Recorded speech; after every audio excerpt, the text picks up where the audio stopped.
Hi, everyone. Welcome back for episode 2. I'm going to talk a little bit about Yerushalmi versus the Bavli style, including questions or how questions are asked. And I'm also going to share a quick thought on Daf Beis. One thing I want to start off with is some of you have already commented on this, that normally we always know the famous thing that Talmud Bavli starts on Daf Beis, and we say that learning never begins, there's always more to learn, etc. There's a lot that people say about that. And of course, when you get to Berachos Daf Aleph, Amud Aleph, you scratch your head. So obviously, the paginization was decided by the printers, and you're always going to have people that explain things. There's people that try to explain the Sharblat, how it has two lions, and one of them has their hand open, one of them has it closed. People have said many pshatim, and these are all very nice, beautiful ideas that have to do with Torah, but aren't necessarily something that's set in stone. So it doesn't particularly bother me that it starts on Daf Aleph, although it is a nice remez that this really is the first Gemara, as we explained yesterday, that came before even the Bavli by a few hundred years.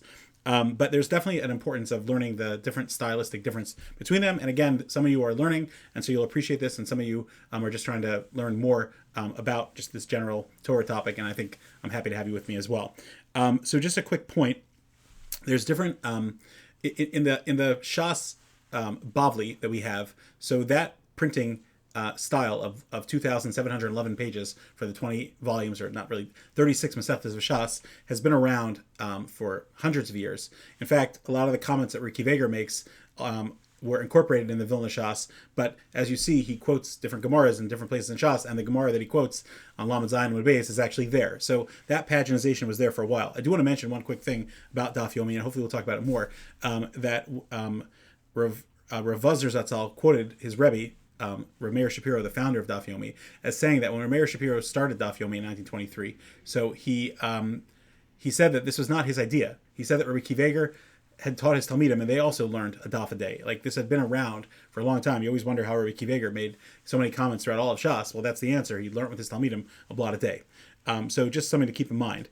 And the official Yerushalmi Yomi was started in 1980. Well, hopefully we'll talk more about that. Like I said, I want to give some historical background as well.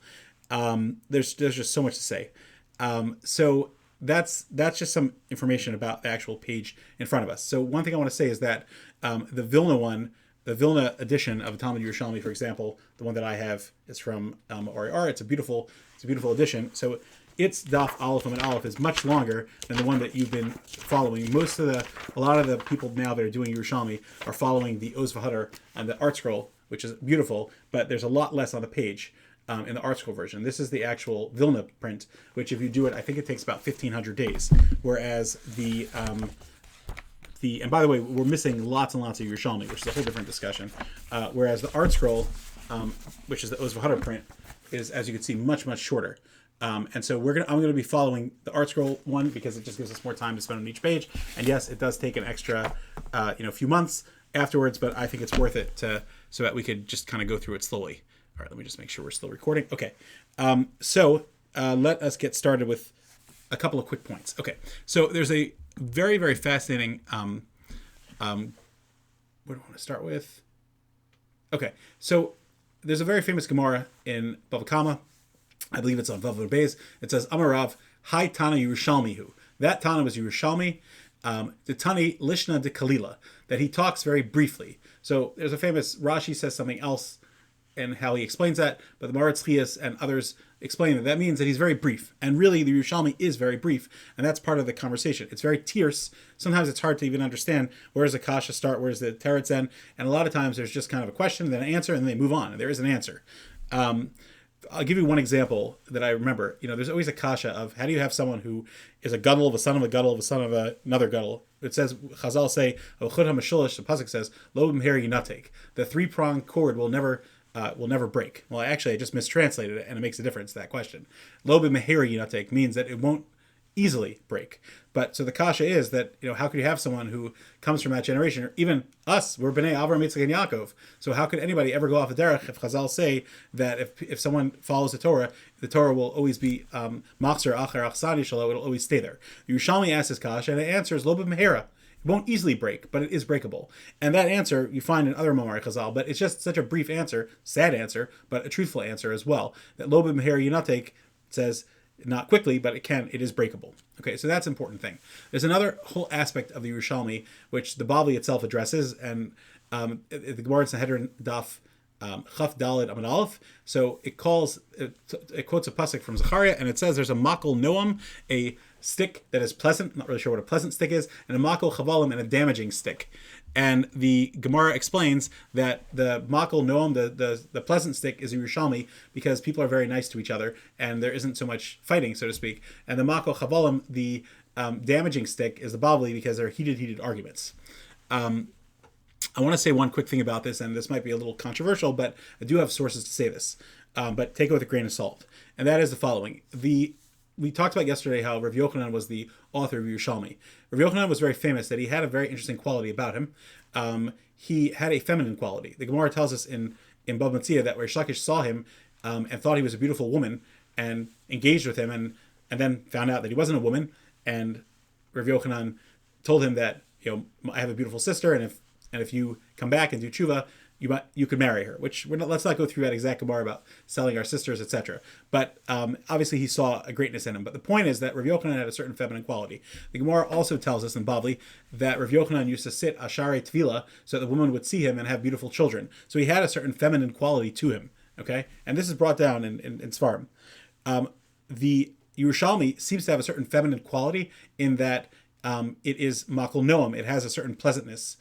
Whereas the Bavli kind of has this male, I'm going to be very careful when I say the word aggression. That's not what I mean. I mean, like the Gemara says, it has milchamta shel Torah. It has a fight that goes back and forth. I'll tell you a famous story that I read in one of a biography about Rav Aaron Kotler. Rav Aaron Kotler was once talking to a Talmud, and the Talmud was arguing with his pshat, and Rav Aaron was very upset that this Talmud was not making sense and not saying the right pshat, and he grabbed him and he shook his clothing, and the Talmud's button popped off. So as soon as they finished the conversation, Aaron said to him, "I'm so sorry for what I did. If you could please give it to me, I'm going to ask my Rebbitzin if she could please fix it." And the student responded, he said, "Rebbe, this is a collector's item. I want to keep it. I'm so honored that I got a button pulled off."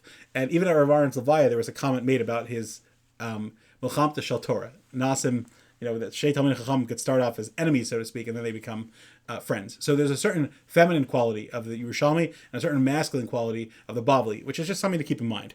I want to say two more points, and then I'm going to wrap up. One on this idea of thematic part, and then the second on the actual daf itself, which is also a thematic part. So there's a person who lived in the 1800s, Rav Zachariah Frankel, 1801 to 1875, and he wrote a sefer called Mavo HaYerushalmi. You could get it on HebrewBooks.org. It's a fascinating sefer, really, really fascinating. And I'm relying on his Bekias, and I'll quote him. So I haven't checked him, but it's a phenomenal sefer. He outlines hundreds, if not thousands, of expressions and what they mean in the Yerushalmi, and we'll hopefully cover one today, etc. And he writes on page 30 that Amar Ploni, like Amar Rav, or Amar Rabbon, right, which we'll get to, in the Yerushalmi means that he is arguing. But when it says Poloni Amar, like Bon Amar, that means that he's just speaking and not arguing. But then he says it's the exact opposite in the Bavli. So you'll have to check that and see if it's true, but that's what makes it so confusing, knowing normally, we've heard this a lot, that in the Bavli, when it says Amar Rava, that's a new statement, but Rava Amar is him countering. Here it's the opposite. There's so much more to say, but I'm just going to go to one thing. So following again the art scroll on the Ozva Hutter text, which I'm going to be using when I go through this so that you could have more time to spend on Daf Beis Amud Beis. Sorry, let me zoom out for a second. So normally when Yerushalmis were quoted throughout Rishonim, which I want to do a whole section on that. So things were quoted as Perek Aleph, Halacha Aleph. That's how the Mishnayos were called, or Halacha Beis. That's Mishnah Beis. And so when things are quoted, often you'll see them as Aleph Gimel or etc. And you're like, what daf is that? But that's what it is. So even nowadays, it's not really so accepted to say a blot because which print. By the way, in Yerushalmi Shkalim, there's different prints. There's the Bavli print of it, which I think has 22 pages, and the Yerushalmi print of it has 33. So what do you do for Daf Yomi? It gets a little confusing because Yerushalmi is the only one that's used. That's a good trivia. The only thing people say, who learns Yerushalmi? Anyone that does Daf Yomi has done Shkalim. Hopefully we'll get to more of a discussion about what Masechtas were there, what's missing, what's not, etc. Anyway, so I want to talk about one thing from the page from today. As you see, I have a lot of different thoughts I want to share, but I want to try to pace it as well so that it can be bite-sized. So on Beis Amud Beis, I'm just going to use kind of what we're using on the Ozva print. So there's Amar Rabbon, but so the lashon that the Gemara says is, sorry, I misquoted it. Give me a second.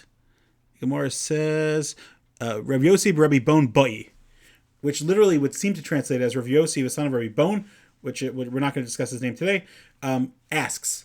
But the the Mefarshim, including the Charedim, which, by the way, Reb Chaim Kanievsky says that the Charedim, the Sefer Charedim, which I want to talk about, is the Sefer to learn for Maseches Berachos. Unfortunately, he only wrote on Berachos and Bea. I think it's missing on. I'm not sure if he wrote others, but he has phenomenal Bekias, and he brings in phenomenal stuff. And if you're confused about which Mefarshim to learn, he's kind of like the Rashi on the page. Remember, he lived in Tzfat in the 1500s.